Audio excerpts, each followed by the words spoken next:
Cam attı. Avokado buz gibi. Normal işkence gibi.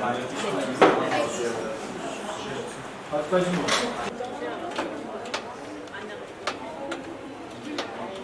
Sarımsakları çekti mi?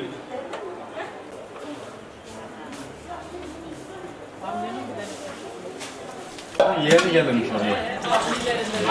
Arabayla değil mi? Bayram senin yeğeni. Al hadi yapıyorum bunu. Sen niye kalmazsa çalışıyorsun? Buyur. Sen niye Ya o da İki tane al. Üç tane var.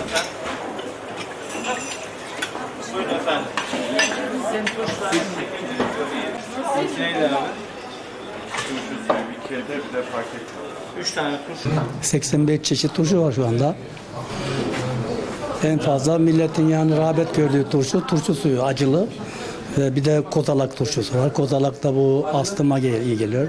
Nefes darlığına, öksürüğe bunlara iyi geldiği için bunlara şey var. İşte en fazla da acılı turşu suyu yani rağbet görüyor. Yani öksürük, nezle, grip, hazımsızlık, iştahsızlık bunlara iyi geliyor bu turşu suyu. Nefes darlığına da iyi geliyor bu kozalak turşusu suyu.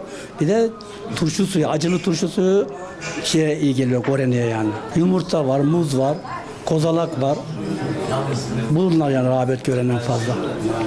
Normale göre tabii nefes darlığı çeken, öksürük veya astım bronşit olanlara iyi geliyor bu kozalağın suyu. Vatandaşları beklediğim turşu suyu içsinler hastalanmama için yani. Acı turşu suyu iyi geliyor. İnşallah bu koronavirüs döneminde müşterilerimize tamamen faydalı olmak için turşu suyundan sonra biraz daha kozalak suyu ve sarımsağın insanları rahatlattığını gördük. Ve dolayısıyla şu anda öksürüğü tamamen kozalakla bitirip sonrasında da turşu suyu ve sarımsakla antibiyotik olarak güzel bir şekilde insanların bu süreçte hastalığını giderdiğini müşterilerimizden dönüş olarak aldık. Bu da bizim çok mutlu etti.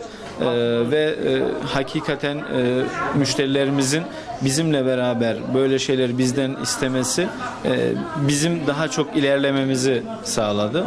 İlk önce bütün turşularda olduğu gibi kendimiz tadına baktık, lezzetine baktık.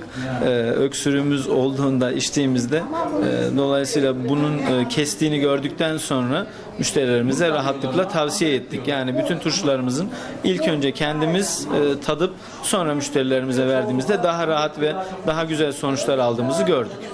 Kozalak suyunu müşterilerimize daha alabilmesi imkanıyla bir kavanozumuz normalde 500 gramlık 15 TL olarak müşterilerimize sunuyoruz. Burada şimdi müşterilerimiz aldıktan sonra, faydasını gördükten sonra diğer yakın arkadaşlarına da tavsiye edip ve güzel bir şekilde sonuçlarını aldık. Doktorlarımız da bu arada tavsiye ediyorlar zaten. Aşırı tuz ve sirke yoktur. O yüzden fayda. Bizi bu seviyelere getirdikleri için teşekkür ederiz. Onların sayesinde güzel bir şekilde 85 çeşit turşuya ulaşmış olduk. Çarşıya çıkanları tabii ki buraya bekliyoruz, yakınlarını.